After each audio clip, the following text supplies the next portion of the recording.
Hey hi guys, நாம் இன்னைக்கு யாலி கேபிக்கினியோட episode 44 பார்க்க போகிறோம்.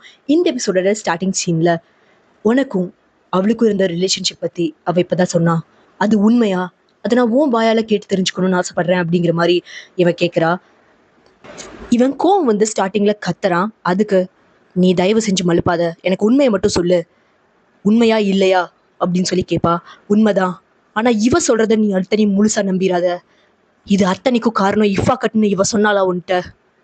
நீ என்ன சொல்ற அப்படின்னு இவ ஷாக் ஆகும்போது, ஆமா, என்னை எப்படியாவது இவங்க கண்ட்ரோல்ல வச்சுக்கணும் அப்படிங்கறக்காக எனக்கு எத்தனை வயசு இருக்கும்போது எனக்கு இது நடந்துச்சுன்னு உனக்கு தெரியுமா அப்படின்னு சொல்லி இவ பண்ணது சைல்டு அபியூஸ் அப்படிங்கிறத இவ சொல்றா. இதை கேட்கும்போது அவளுக்கு பயங்கரமா தலை சுத்துது. இதை கேட்க முடியாம அவ எந்திரிச்சு வெளியே போயிடுறா. என்னால முடியல அப்படின்னு சொல்லி வெளியே ஓடிடுறா. இவளை வார்ன் பண்ணிட்டு அவன் பின்னாடியே போய் பார்க்கும்போது அவ வேற ஒரு கார்ல போயிடுவா. இவனும் கார்ல ஃபாலோ பண்ணிட்டு பின்னாடி போறான். இந்த டைம்ல சுனாவை அடிச்சுட்டு கயாவை பொழந்து எடுக்கிறான் கசிம் கடுப்புல. கயா, நீ தயவு செஞ்சு ஓடிடு, இங்க இருக்காத அப்படின்னு சத்தம் போட இவ அந்த வீட்டை விட்டு தெரிச்சு ஓடுறா. பின்னாடியே இந்த கசிம் ஃபாலோ பண்றா. இன்னைக்கு நான் உன்னை கொல்ல போறேன் அப்படின்னு.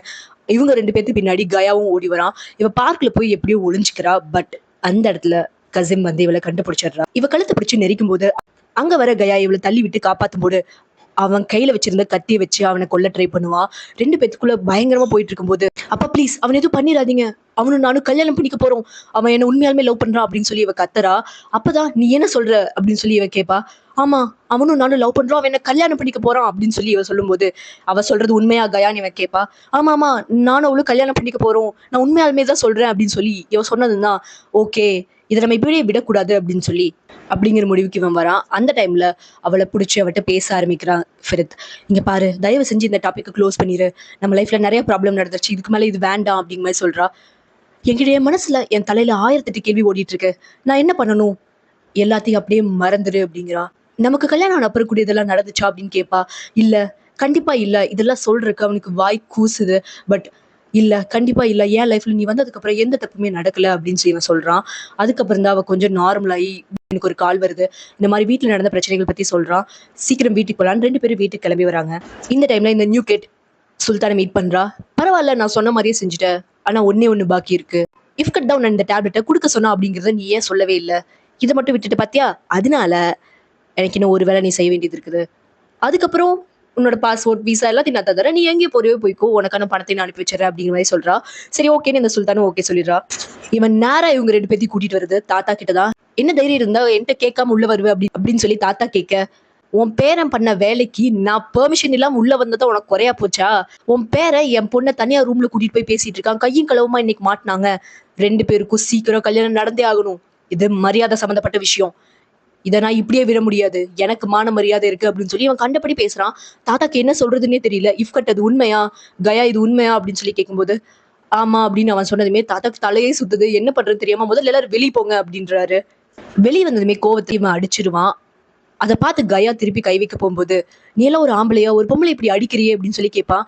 நீ முதல் ஆம்பளையா இருந்ததுதான் நேரா என்கிட்ட வந்திருப்ப, என் பொண்ணை கல்யாணம் பண்ணிக்கணும்னு கேட்டிருப்ப, அதை விட்டுப்படி இந்த மாதிரியான வேலை பார்த்திருக்க மாட்டேன் அப்படின்னு சொல்லி சுனாவையும் கண்டபடி திட்டிட்டு அவன் போறான். நீ கவலைப்படாத, நான் பாத்துக்கிறேன் அப்படின்னு சொல்லி இவன் சுனாக்கு ஆறுதல் சொல்றான்.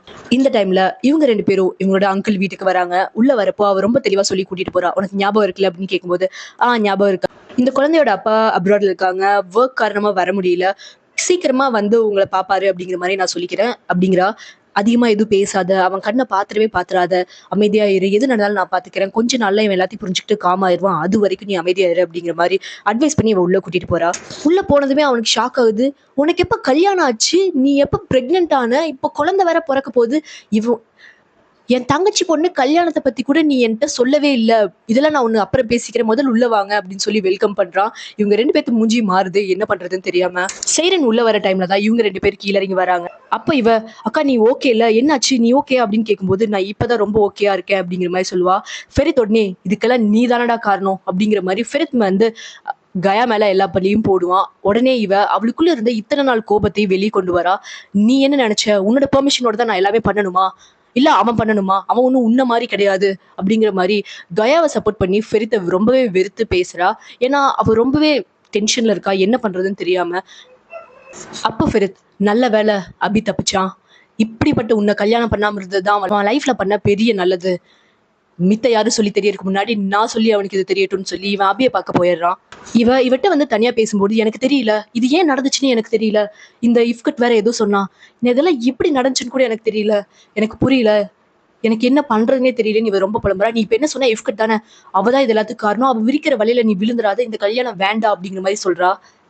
இந்த நேரத்துல இவ பாட்டுக்கு என்னென்னமோ சொல்ல ஆரம்பிக்கிறா. நான் ஒரு மூலையில இருந்திருக்கணும், இப்ப என்ன நடந்திருக்குன்னு பாரு, இந்த ஃபெரித் இந்த கோர்வன் ஃபேமிலி இப்ப நான் ஒரு மருமகளாக போறேன், இதுக்கு மேல என்ன நடக்க போகுது, அப்பா என்ன சொல், இது மாதிரி ஏகப்பட்டதை ரொம்ப மென்டலி டிஸ்டர்ப் ஆன மாதிரி இவ பேசிட்டே இருக்கா. அக்கா நீ கொஞ்சம் நார்மல் ஆகுன்னு பேசும்போது உனக்கு என்ன, நீ யார் இதெல்லாம் கேள்வி கேட்க, உன் லைஃப் நல்லா தான் இருக்கு, ஆனா என் லைஃப் பாருன்னு சொல்லி இவ ரொம்ப அவளை திட்டி விட்டுறா.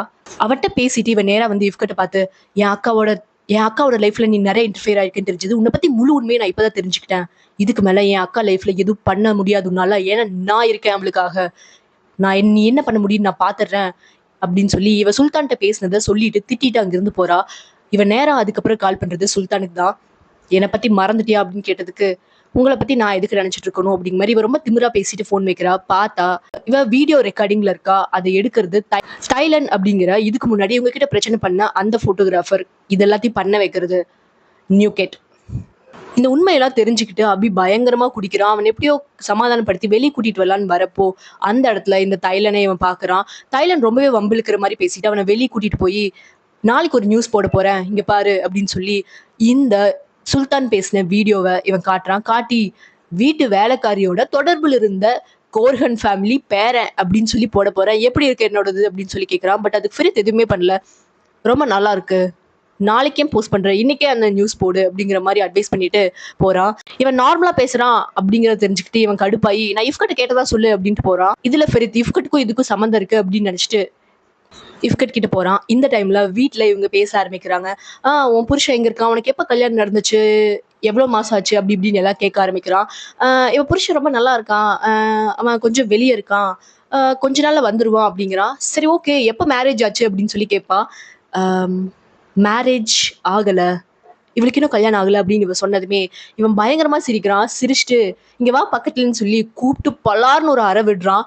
நீ என்ன நினைச்சிட்டு இருக்க, நீ எங்க இருக்க, நான் யாருங்கிறத நீ மறந்துட்டியா, எப்படி இப்படிப்பட்ட ஒரு வேலையை பண்ண உனக்கு தைரியம் வந்துச்சு, என்னோட மான மரியாதையில என்ன ஆகுறது அப்படின்னு சொல்லி காட்டு கத்து கத்துறான். பெலி நழுகுறான். நீ வாய் முடு, நீ மாசமா இருக்க அப்படிங்கிற காரணத்தினால மட்டும்தான் நான் உன்னை எதுவும் பண்ணாம இருக்கேன் அப்படின்னு சொல்றா. சரி ஓகே, இப்போ ரூமுக்கு போங்க, மார்னிங் பேசிக்கலாம்னு அனுப்பிவிட்டுட்டு அவன் பொண்டாட்டியை கூப்பிட்டு அந்த பூனையை எடுத்துட்டு வா அப்படின்னு சொல்லி பூனையை மடியில வச்சு காம் ஆயிட்டு இருக்கா இந்த கேட் சைக்கோ.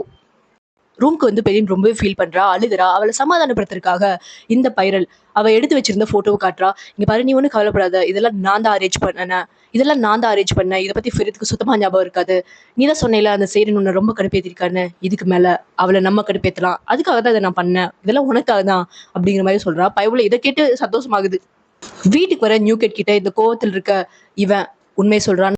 உன் பையனுக்கும் என் பொண்ணுக்கும் சீக்கிரம் கல்யாணம் நடக்க போகுது, இதை நாங்க முடிவு பண்ணிட்டோம், இதுக்கு மேல நீ எதையும் மாத்த முடியாது அப்படிங்கிறா. இவ கடுப்பாய் தாத்தாட்ட பேசலான்னு போறப்போ அவளுக்கு முன்னாடி இவ்கட் பேசிட்டு இருக்கா. என்ன சொல்றா அப்படின்னா, சுனா ரொம்பவே சரியான பொண்ணு, அவ இத்தனை நாளா இந்த கசீமோட டார்ச்சர் அனுபவிச்சு ரொம்பவே கொடுமை அனுபவிச்சுட்டா, இப்போ கயாவோட லவ் கிடைச்சு அவளை கல்யாணம் பண்ணி இந்த வீட்டோட லேடியா அவ ஆகும்போது கசிமா இந்த வீட்டு விட்டு அவ துரத்திடுவா. அவ குடும்பத்துக்கு எதிராக அவ நிப்பா, என்னைக்குமே அவ குடும்பத்துக்கு ஆதரவா அவ நிக்க மாட்டா.